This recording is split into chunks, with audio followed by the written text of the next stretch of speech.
Snipers. I hate these guys. I really do, actually. Hey, everybody, it's Blink, welcoming you back to Army Men Sarge's War, otherwise known as Army Men Struggle Bus. In the last episode, we saved some people, I guess. And for some reason, they weren't doing the things they could have done to save themselves, even though they had bombs in their freaking inventory. Or at least their cell. And in this episode, I guess we are avoiding snipers. I hate those guys. Even though that guy wasn't exactly a sniper. Hey, bro. Not cool. Stay in school. Be cool. Let's see. That's something that always kind of annoyed me. And maybe it's because, okay, so for those of you who don't know, when I was a kid, I was homeschooled. And I was homeschooled all the way through high school and everything. And so, you know, I know all the stereotypes about homeschooling, blah, blah, blah. But really, I can tell you that while that is definitely true, there are some of those stereotypes. There are some people I have met in my life, and absolutely they fulfill every stereotype. It's like their lives are built around fulfilling those stereotypes. And it's kind of sad and annoying and terrible. But most people who homeschool, those stereotypes don't apply. Like all the stuff about not having a social life and whatever. I had a really good social life. I had a lot of friends and stuff like that. And I'm not just saying that for the sake of making you think I'm cool. Because I'm not very cool. But I just don't want you to think I didn't have friends. Anyway, but I always saw these commercials when I was a kid that were like, be cool, help your school, and all these contests that different places would have where you can raise money for your school. And I never got the appeal of that. And maybe it's just because I was homeschooled and I didn't understand just how the dynamics of all that works, but I never got, I was like, oh dude, awesome, you could win all this cool stuff. Oh wait, you're winning it for your school. Like, I don't know. It's like, to me, school was, when I was a kid, not anymore, not these days, because these days with college and all the stuff I've been doing, school has been an awesome thing. But when I was a kid, I hated school, like I imagine most other kids do. And I mean, I loved being homeschooled, but I hated doing the actual schoolwork. So to me, school was just kind of this automatically annoying thing. And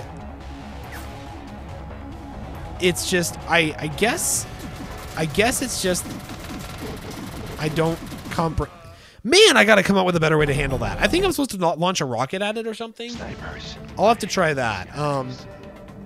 But yeah, I never really understood the appeal of trying to win a contest where you had to give the prize to your school. You know, I mean, maybe somebody can kind of help enlighten me as to why that was a cool thing, because I don't really get it still. To this day. I mean, I have a better idea these days, like, you know, oh, well, it probably opens doors for cool programs you can do and, like, opportunities to take classes you wouldn't be able to otherwise, blah, blah, blah, blah. But, again, when I was a kid, classes equaled time I wasn't able to be doing what I wanted to do, so school sucked. So when I was a kid, I didn't really get that, and I don't know if other people feel the same way, or felt the same way, but I just remember those commercials.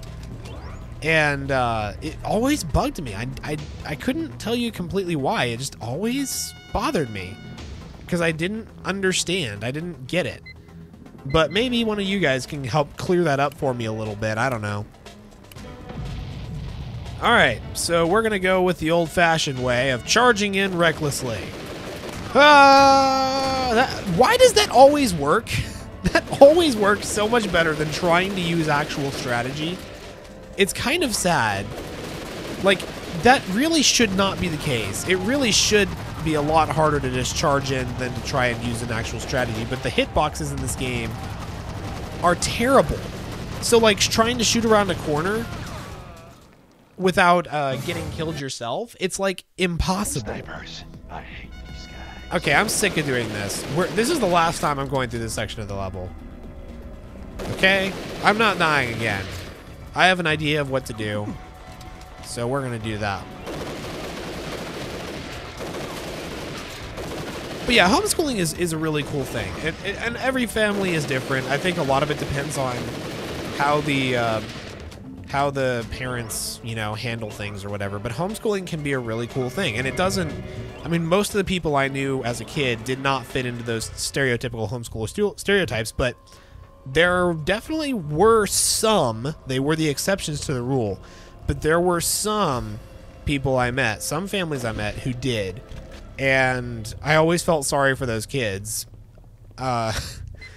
just because I was like, man, that is the homeschooler stereotype, and I'm so sorry you're living it. But for me as a kid, I never experienced that. I had a great social life. I was able to do a lot of cool stuff I wanted to do. I mean, you know, I had a really, really good school experience, and I think that homeschooling gets a lot of bad knocks from just general stereotypes and stuff, and a lot of those just simply are not true of most people. And, you know, honestly, that's something I think I can apply to a lot of stereotypes in general, not just about like homeschooling or whatever, but just about stereotypes in general, where usually stereotypes are there for a reason.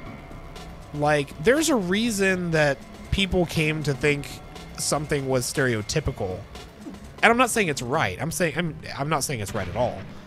But I think people fail to take into account the fact that sometimes a stereotype exists because something was there to start it. And while I don't believe most people fit into stereotypes, I also think that saying that they're never true isn't accurate, because I think that there are rare, you know, it's the exceptions to the rule, but I think there are times when stereotypes, I don't know, stereotypes can have some truth to them, which is a shame, especially when it's a negative stereotype. But heck, there's all kinds of people in the world, and I've seen the truth and the falseness of different stereotypes at different times. That doesn't mean you should label someone a certain way. Not that, you know, you shouldn't label somebody at all like that, but I don't know. I think to completely say that all stereotypes at all times are false isn't in and of itself false. So not to get all, you know, philosophical on you, but I don't know. That's just how I think of it. You may think differently. And if so, you are awesome, because you're an independent thinker and you don't just take what I say and apply it to your life. So that's awesome. Not that I would expect you to or would want you to, but I would not want you. I would not want that responsibility ever. So let me just make it clear. If I ever say something, I mean, unless I make it explicitly clear that I hope that people will take it to be part of their lives or something, I don't want the responsibility of shaping somebody's life with my advice, unless I'm specifically giving advice. So just throwing that out there, if I say something, it's all my personal opinions. It has nothing to do with what I think other people should think. In fact, I think it'd be terrible if everybody thought the way I did. Nothing would get done. I think that'd be an awful place to live. That world would be an awful place to live, where there was just one opinion and everybody agreed on it. That'd be awful.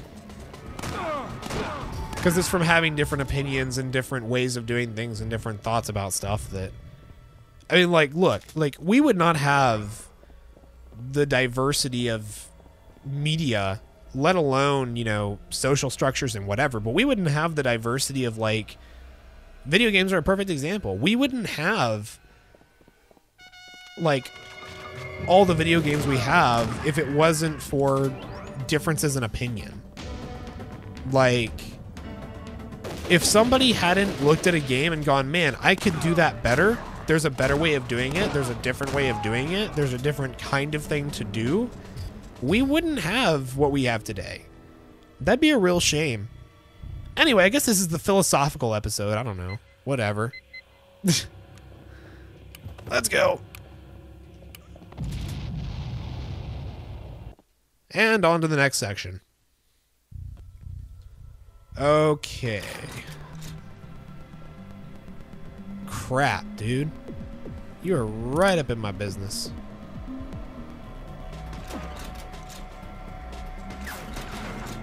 Man, that was too fast. Oh, shikes! Yeah, die, please. There we go. These sections make me nervous. Alright. Whoa, I didn't even see him up there. Crap. Jank, man. Man, that's getting me killed fast. That was close. Okay. Alright. We're gonna be...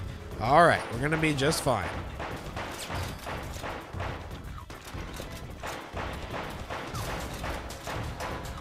Alright, good. We got him. I'm glad for that foresight they had to make the carbine have infinite ammo. That has been very helpful. Alright, so... Next... Wow, we're already going to the next section. Alright. What are they making here? I've got to stop this tan operation.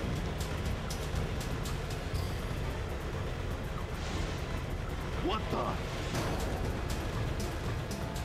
Why did you say what the if the guy is invisible? That doesn't even begin to make sense. HMG, HMG, you've got an HMG. HMG, HMG, you've got an HMG. Eat it. Yeah. I just rocked your world. I'm a song from the 60s. Oh, crap. Okay, this is bad news. This is freaking bad news. Dude, this is not good. Flamethrower looks to be my tool of choice. Alright. So, grenades, how are we doing? We're doing pretty good. Alright, shikes. I'm getting murdered. Yeah, I'm gonna be dead. Yeah, I knew it. Okay. Alright, well, at least I know what's around here. Okay, flamethrower. Hey, bro, die! Yeah, that's a much better way of handling it. Alright. Oh, gosh, I forgot about you. How did I already forget about that? Bazooka. This should work. Oh, that... Oh, crap, I just wasted a shot. Hey, bro, die! Thanks for doing that, man. You're a real pal.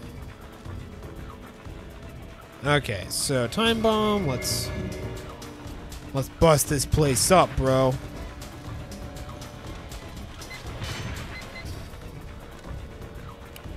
Did they all just blow up spontaneously? All right, whatever. I'll take it.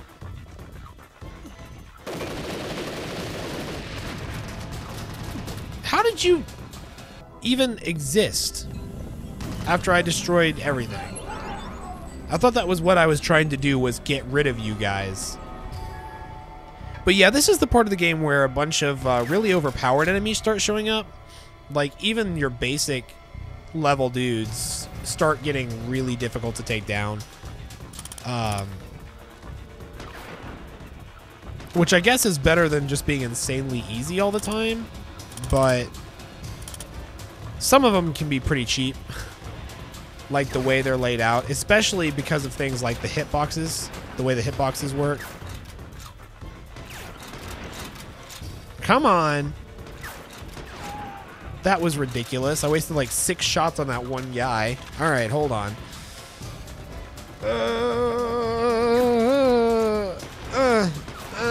There we go. So many snipers. Dang.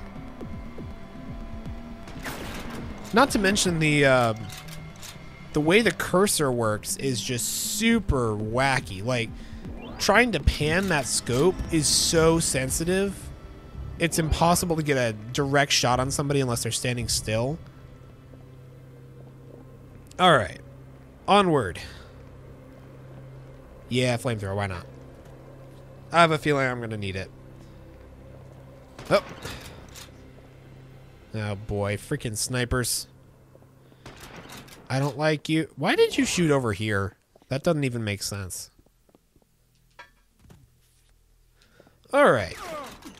What the... Your obscene accuracy is really frustrating. Oh, gosh. No one is gonna live. I'm done. I'm just done with all of you. That's it. This is over. We're not even gonna play around anymore. We're just gonna say screw all of you and call it a day. Oh God, no. Ugh. Man. All right, whatever. Hey, bro, you suck.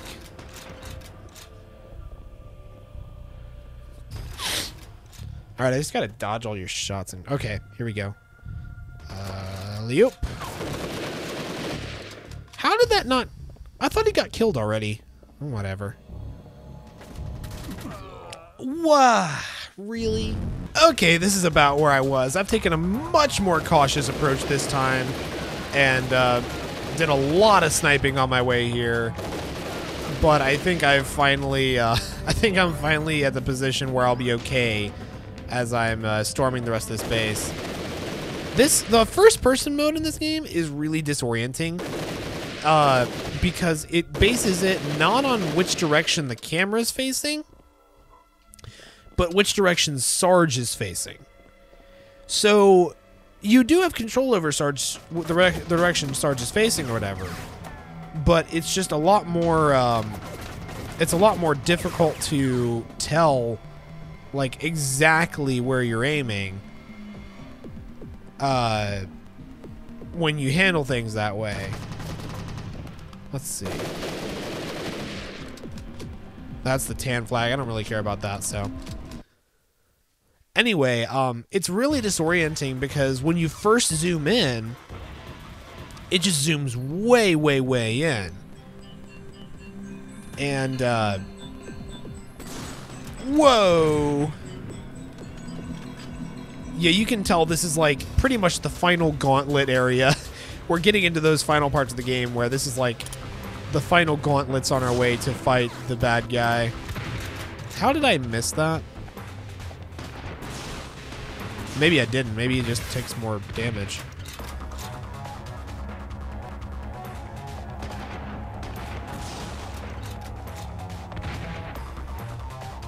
Let's see. Really? All right, well, at least the checkpoint is right here. But yeah, this is like the final gauntlet of the whole game, pretty much. Like this is the section you've got to go through to get to those final segments. And it is definitely the hardest section of the game. It throws the most crazy enemies at you. Like, it's just pretty ridiculous. Yikes. Okay.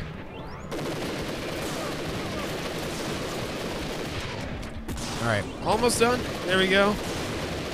It's kind of funny how sometimes the best thing to do is to be super reckless, and other times being reckless just completely screws you over. Like, it doesn't seem to be any in between. There's not really any balance to it. It's just kind of either you need to be reckless or you need to be hyper cautious, which is just really funny to me. Anyway, I have a feeling, I mean, I could be wrong, but I think the next level is one of the final ones. So next time, we are going to do that. So I'll see you guys next time. This is Blake signing out. Keep your spirits up and your HP high.